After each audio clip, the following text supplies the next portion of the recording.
Well, good afternoon, ladies and gentlemen. A very warm welcome to Intel Plus Oracle Presents, JP Morgan Co presents the Economic Times Global Digital Innovation Summit 2021. I'm your host and anchor Deepthi Diwan, and I'm delighted to bring to you the finance track. Well, before we kickstart the proceedings for today, let me quickly share with you all the hashtag where you can keep sharing your comments and thoughts on social media.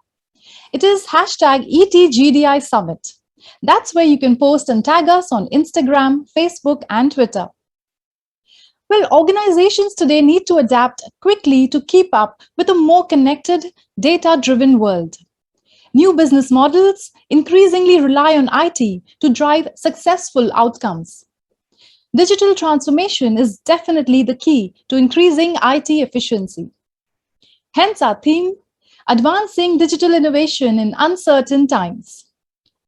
And with that theme, we at the Economic Times Digital Innovation Summit aim to discover and discuss the progress achieved in new age technologies like artificial intelligence, data analytics, cloud, the Internet of Things, the influences on customer and customer business segments.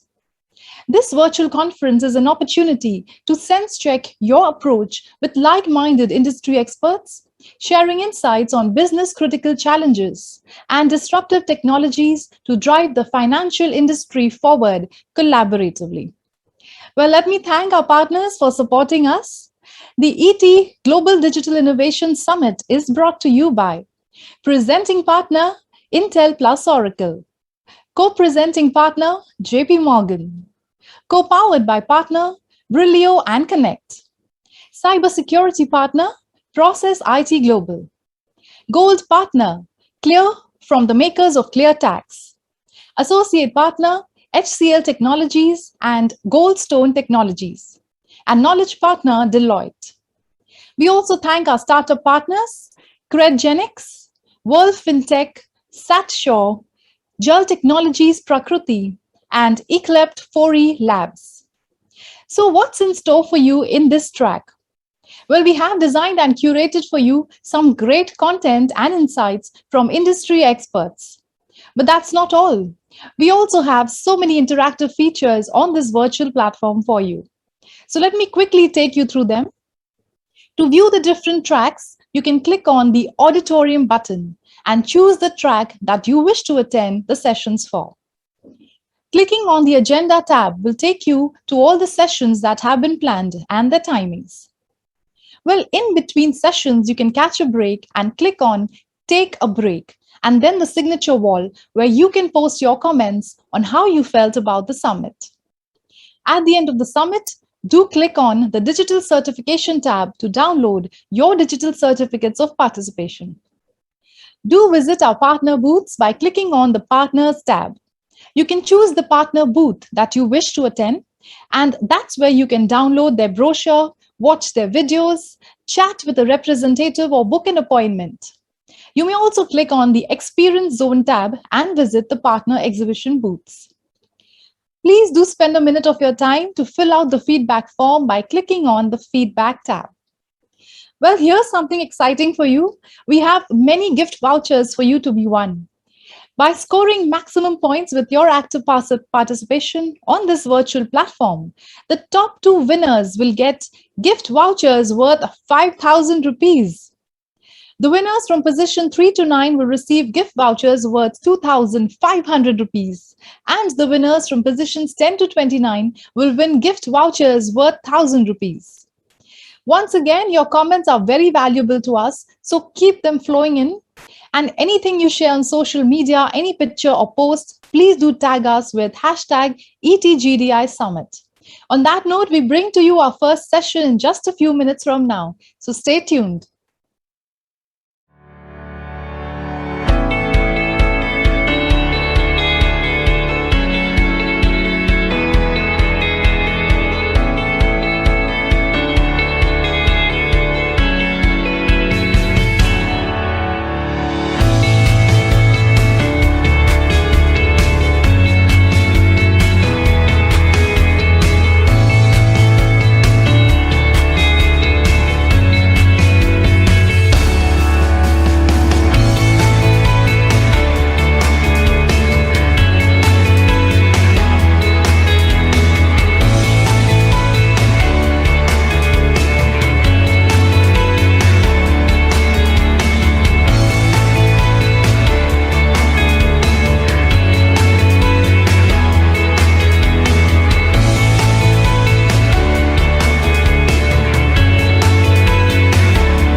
Well, let me introduce you to our first session.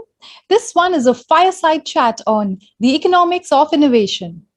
And to steer forward this conversation, allow me to invite the session host, Rahul Chowdhary, partner Deloitte.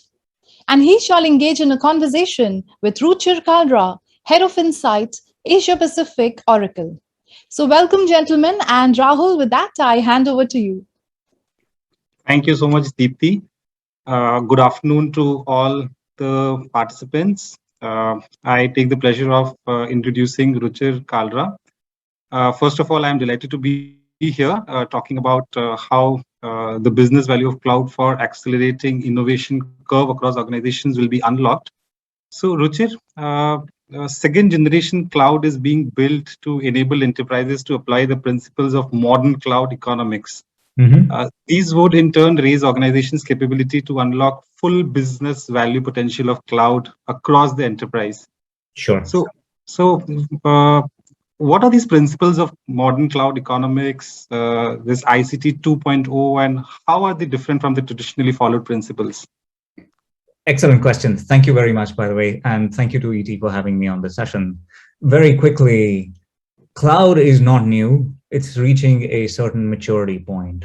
What we have realized over the last couple of years, and as we have developed the second generation of cloud, is there are three things the way it has been maturing. One, technology has matured. So every time there is democratization and the cost reduction of compute and storage costs, which the customers and our consumers get to enjoy. The second thing that's changed is the business maturity. Organizations have learned and matured in the utilization of cloud. So you are now a lot more aware of the shortcomings of the first generation clouds and therefore are looking for improvements. And from a business maturity perspective, new fields of studies have evolved, such as FinOps, such as technology business management, which are helping businesses get a better view of where they are spending on the cloud and what benefits are they accruing from that. And the third thing that has matured is the operations of the cloud. IT or technology community is a lot more well-versed in how to manage the operational side of cloud in terms of people, in terms of processes, in terms of cybersecurity, in terms of data residency. All of those three maturity mechanism or the axes has enabled the vendors as well as our consumers or customers to be able to define the new paradigm of how cloud needs to be viewed, how cloud needs to be consumed, and how cloud needs to be costed. And therefore, the second generation principles have been based on the three maturity axes, if you will. Right. So what I hear from you, the appetite for cloud adoption in enterprises is at an inflection point. Adopting cloud is no longer an option, but it's a mandate. And adopting cloud is mission critical domains is the next logical step for enterprises to gain competitiveness in the new normal. Now, this is proven to be challenging for most enterprises. They know it, they have to do it. But I think most of the organizations, most of the enterprises are getting stuck. So what are the major challenges, pitfalls, roadblocks in what you see in the industry? Why are the clients getting stuck? Perfect. Let me start with an artifact first. Can we bring up the slide, please? Thank you. If you notice the slide, 60% of the workloads, even though organizations have been on a cloud journey for at least 5, if not 10 years, 60% of the workloads or applications, if you will, have still remained on premise. And majority of these workloads are business critical or mission critical in nature. The challenge is why such workloads have remained on premise and haven't moved to cloud, or organizations haven't succeeded in moving them to cloud, are around 4 features. One is commercial challenges. I am used to consuming technology from an on-premise perspective, something from a tangibility perspective, where I buy kit and I buy infrastructure, and then I consume it in a certain manner. On cloud, that's not the case because you're no longer buying technology stack, or you're not buying equipment, you're buying timeshare or a time slice. So that is different. So people don't get used to the commercial cost of the thing. So I'm worried about that. The second thing is more architectural in nature. A lot of these applications are not fit to be away from the underlying infrastructure stack. because of latency requirements, which could be there, which because of certain amount of chattiness, because there's a lot of messaging that happens between. So the cost of running that application on the cloud is extremely high. The third could be regulatory or security requirements. If I'm in a highly regulated industry, such as financial services, I may have higher regulatory compliances to go through to be able to put them on cloud, to put my applications on cloud. One of the things could be data sovereignty, where data cannot leave the shores of a country. The second one could be data security. I have heavy penalties to pay if my consumer data gets exposed in a data breach of certain scenarios, so people don't feel comfortable putting the customer data on the cloud. So finally, if I look at those three specs, right, you realize that the putting mission critical workloads or applications on cloud comes down to the risk appetite of the executive within the organization. So it's up to my risk appetite to be able to say what applications can go to cloud within my organization. It's not about technology, it's about my risk appetite. And those are the challenges that keep the organizations away from moving to cloud. Thank you. Sure. So, Ruchir, you spoke about two themes. You spoke about commercial challenges, you spoke about regulatory challenges. So let's first talk about the commercial challenges, the high-speed internet infrastructure, the quest for IT resource optimization, and the escalating operation and maintenance cost of keeping the digital resources up are leading to a cost-effective and technologically efficient business solution. But still, having said that, the perception of like when we talk about cloud to clients is that cloud computing is still a cost center instead of viewing this as a utility or value addition. So what are your views on that? Like how do we change this outlook? So perfect, very good question. Let me start by showing another artifact. Can we bring up this slide again, please? If you see the chart on the left, and let me annotate this with my mouse pointer, the top dotted line is the curve of the cost of IT consumption today, which is what organizations have been seeing, especially with digital transformation going on, especially with data consumption increasing, exacerbated by what COVID has done. So the cost of IT is slightly going up all the while, even though we try our best to reduce that cost all the while, right? When you move from owning equipment to owning time or buying time, the subscription cost, you start to see the yellow curve at the bottom where your costs start to go slightly down for the time being, but because the data consumption and overall consumption continues to increase, your curve starts to move up again.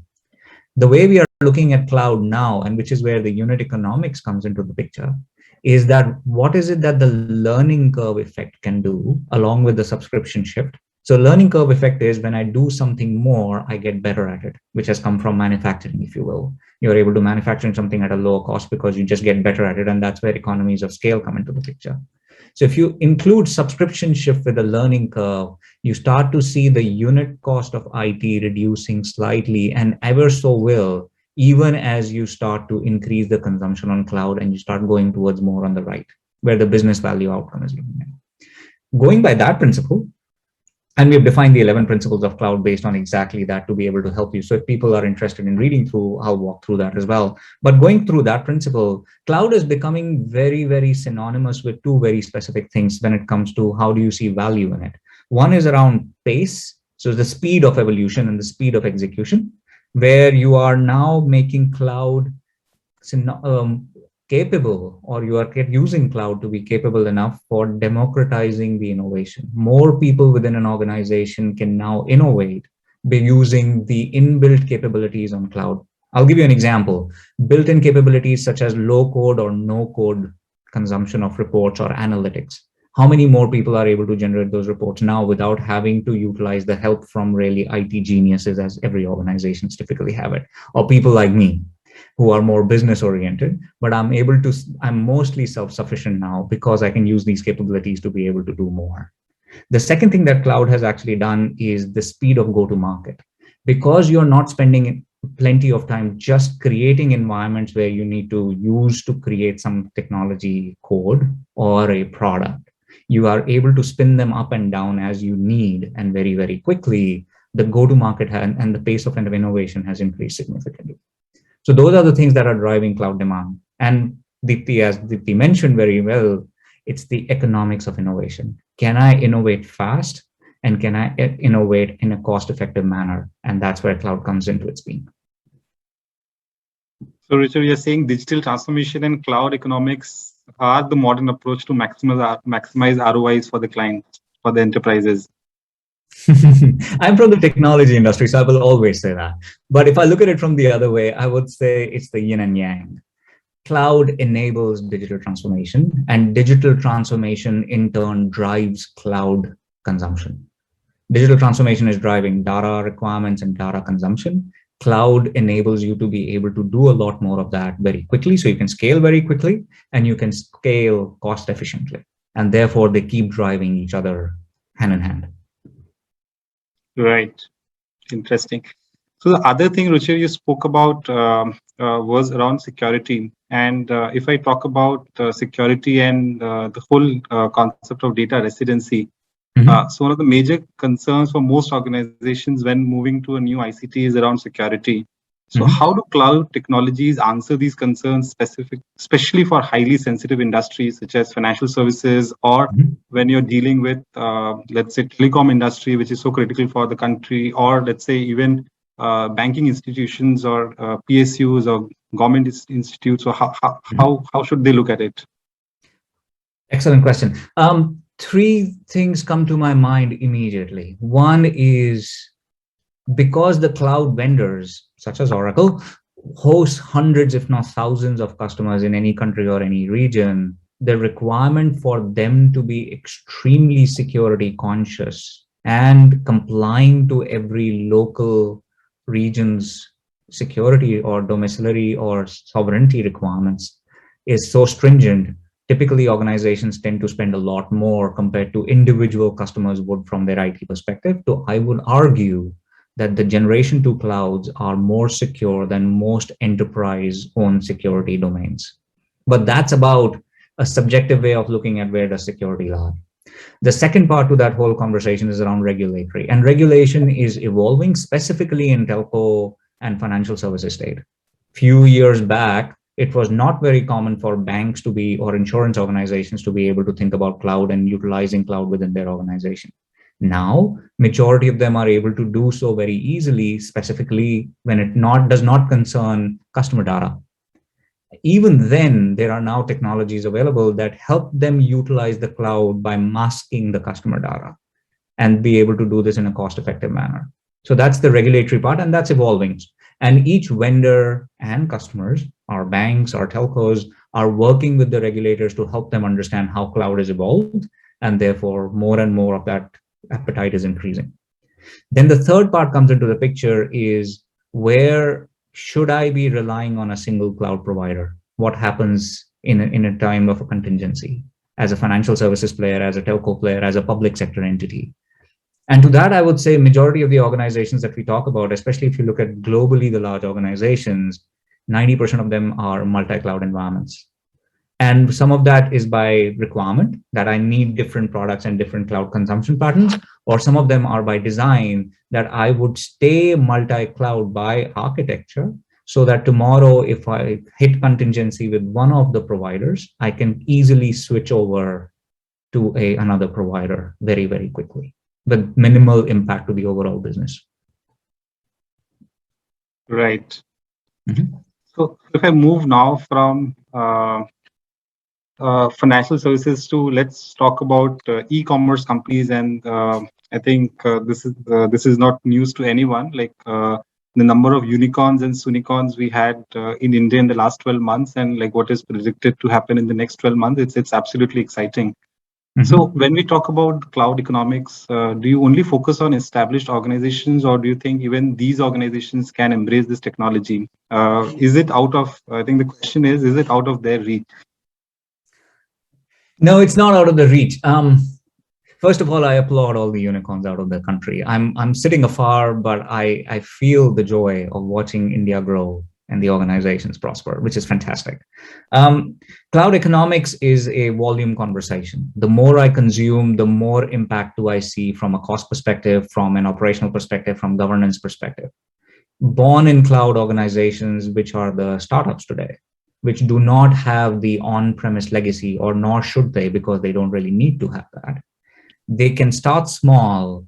The economics of utilization is already built into the billing or the commercial capabilities of all the Generation 2 clouds. So whether you realize it or not, certain principles and levers you are already utilizing.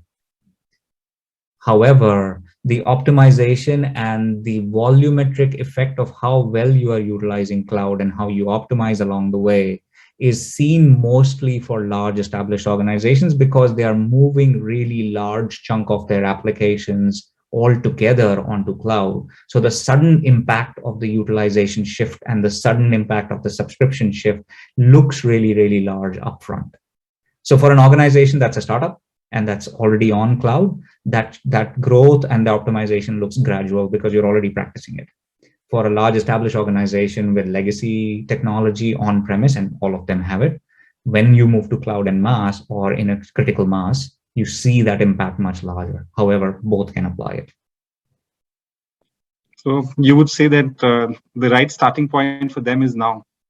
Yes, if you are, like I said, whether you realize it or not, you're already using some of those principles and levers, because that's built into the vendor technology, the way we price, the way we provide cloud capabilities, the way we look at technology.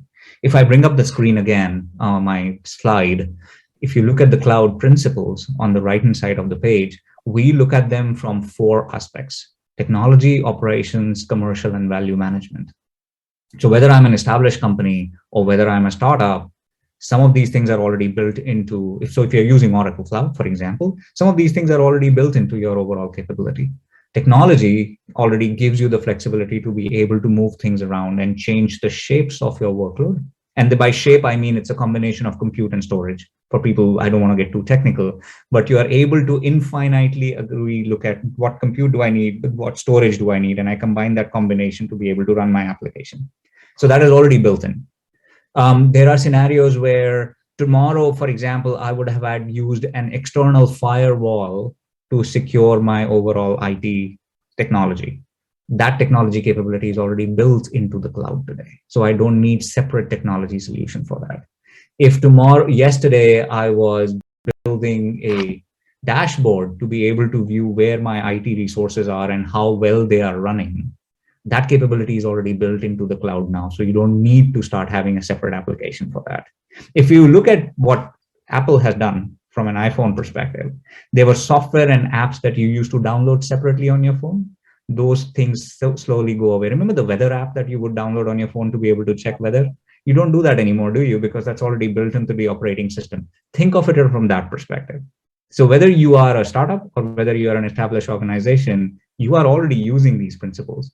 You get better at it as your overall utilization matures. And then you start looking at things from a value management perspective, which is how is cloud adding value to my organization? Sorry, long-winded answer, but I hope I got the point across. So Ruchir, I think you absolutely said it right. I think the best designs are the designs which no one notices. The best technologies are the technologies which works in the back end without people noticing. Correct. So now let me ask about wish list of most of the CXOs. The business leaderships are focusing a lot on using data for predictive decision making and reporting tomorrow. So how do you think modern cloud technology can accelerate or help them in achieving this? Good question. Two things. I don't think cloud is a tool. It's an enabler. And therefore, I don't think cloud is specifically doing things different for what the businesses want to do from a process perspective. What cloud is doing is, as a tool, it's helping you do 2 things. You are able to do you are able to scale better, and therefore the cost per transaction is much, much lower. So because I'm able to do things in a very cost-effective manner, and I can use my technology resources in a very cost-effective manner, I can do a lot more of that in the same cost paradigm. So I'm able to not only look at my finance data now, I can combine that with a much larger chunk of my operational data, which is what you call operationalizing finance. So finance department can make much more real-time, much more business front decisions, because they are now able to look at a lot of that data together in a more cost-effective manner. And the second part, again, which goes back to my previous point about the democratization of innovation, is that at the back office, from a finance perspective, people are able to generate the analytical reports or make sense of that data a lot better all by themselves without having to wait few weeks, few months from the IT. IT does everything possible to be able to make our business lives easier, but their resources are finite, more so in the times of COVID. So the more self-service you can generate within an organization with these technology solutions, the better it is. So the cloud is enabling finance's role in those two areas. One, it's a little bit more business centric. And second, you're able to do a lot more within the cost paradigm. So for all the CFOs, here is the answer from Ruchir. This is the right investment to make. Please go for it. The last question, Ruchir, I'll have for you, and I wish like we had more time and we could have continued this conversation. This is something to talk about. Like, let's talk about COVID. So there were a lot of things, a lot of reports, surveys that the whole period after the Lehman crisis, 2008 crisis, was the time like which attracted the highest amount of innovation. And last 18 months, I think we would have seen crazy amount of innovation. So yes. What has COVID done for ICT 2.0?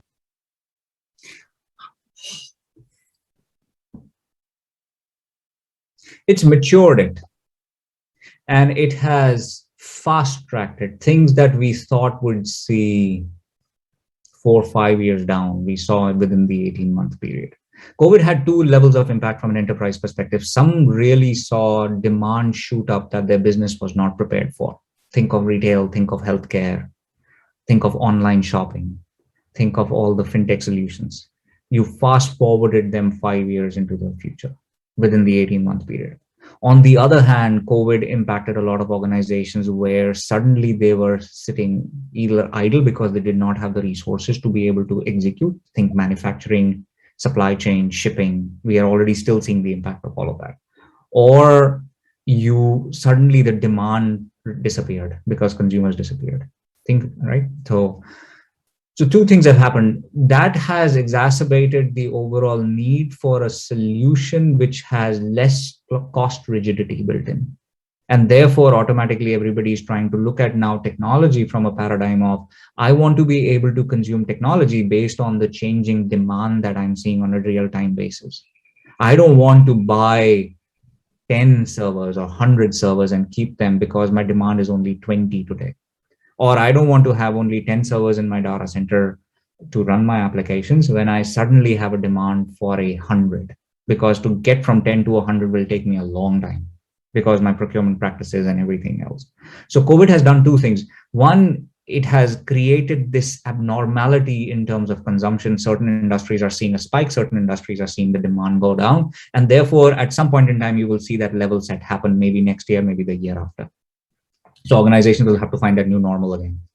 However, one thing that has gone away entirely is the idea that we want to be able to own things because it just doesn't scale up or down really well. So for us to be able to subscribe or mimic my requirements to my consumer's demand much more closely, which is what I think Lean did a couple of years back when I did just-in-time inventory management. When I need it, I should have it. Why should I store?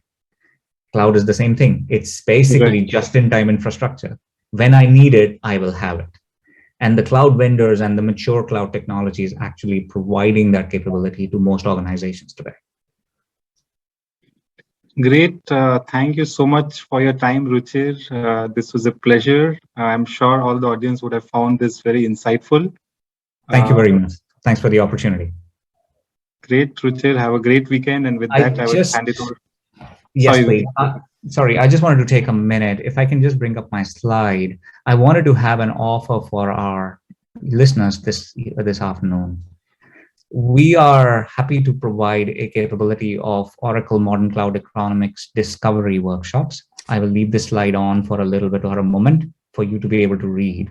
If you are interested in coming and talking to me and my team on how we can help you understand this better, how can we help you adopt this better from a cloud perspective, and how can we reduce or de-risk your overall future-looking journey to cloud, please do reach out to us. Thank you very much. And thank you, Rahul. Thank you, Ruchir. I'm sure the audience would have found this session very insightful. So with that, I would hand it over back to Deepthi. Deepthi, over to you. Well, thank you so much, gentlemen, for that very engaging chat. Indeed, as you mentioned, our delegates must have found it very, very useful. Ladies and gentlemen, please do visit our partner booths. You can do so by clicking on the partners tab or also through the experience zone. There is a lot of material that you can read about our partners, download their brochures, watch their videos, also chat with their representative or book an appointment. So make sure that you do that. And coming up is what promises to be a power-packed and interesting panel discussion with industry stalwarts. So do join us.